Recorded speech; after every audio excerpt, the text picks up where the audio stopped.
Today we are making the burger that changed the fast food game. Classic, juicy, melty cheesy, which is melty and it's also cheese. It's cheesier than cheesy. It's melty also. In a sauce you could eat with just about anything. Yes, the Shake Shack burger, and I'm going to show you how to make it at home.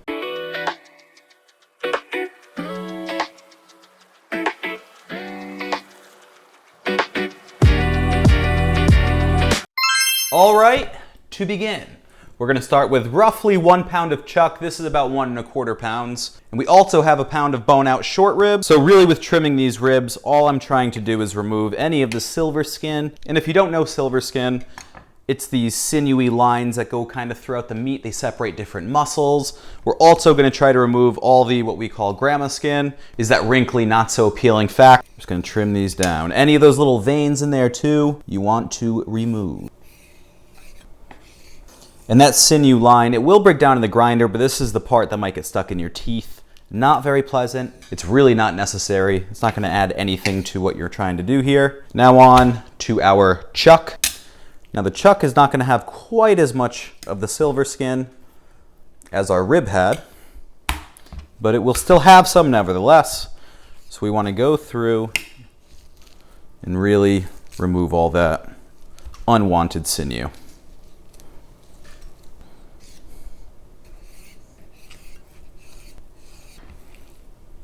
Now I'm going to take this, we're gonna put it in the freezer while we set up our machine. So we're gonna be using this meat grinder.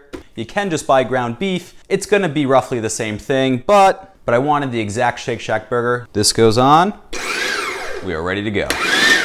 Let's get a bowl. We're gonna take this bowl, we're gonna set it below the grinder, and we're gonna start doing our first pass.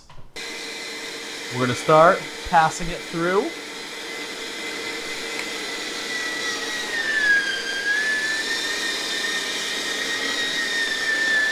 So this went as expected. Now I'm gonna take all this beef here and hold it here and slowly start to feed it through for the final grind.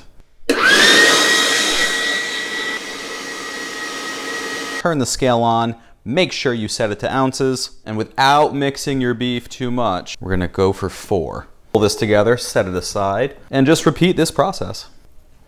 So now we have this gorgeous 4 ounces of ground beef, but we need to compress this meat. If you just have the meat like this, like so, and you put it into a pan, it's gonna become very grainy. Without mixing, remove all the air from the burger.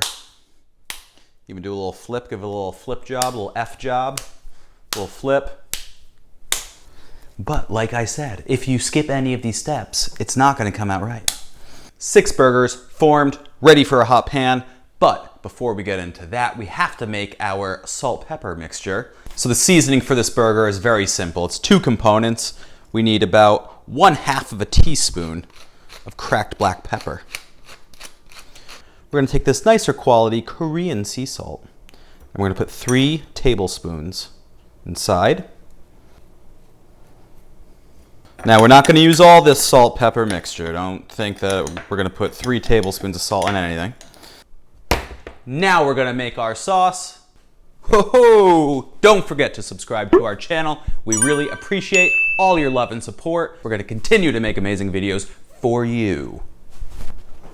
Back to our video, the sauce. We have here 1/4 cup of mayonnaise. So 1/4 cup of mayonnaise is gonna go into our bowl first, in with some Dijon mustard. Next we're gonna add some ketchup. About a teaspoon of dill pickle juice. And remember, in the description, I have all the proper ratios. And here we have our spice mix. Mix this up. And that, my friends, is the now not so secret Shake Shack sauce. So we have a basic Roma tomato here, 1/4 inch or so slices. I like to start with the back of my knife.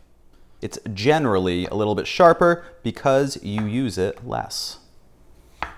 So now that we're toasting our buns, we're gonna take a nice generous chunk of unsalted butter. We're just gonna separate these pretty Martin buns and toast them up. One of the other not so secret secrets of the Shake Shack burger is always a potato bun.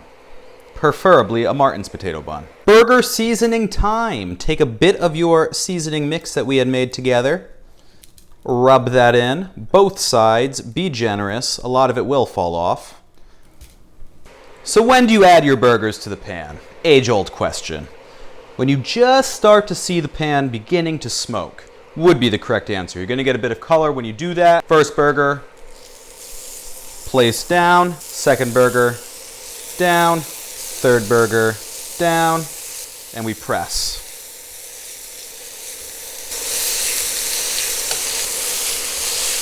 Now I'm seeing the gray start to go up the sides of the burger. I know it's time to flip.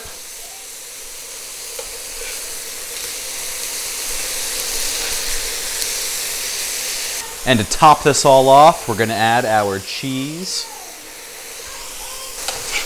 Remove the burgers from the pan. Second and final round.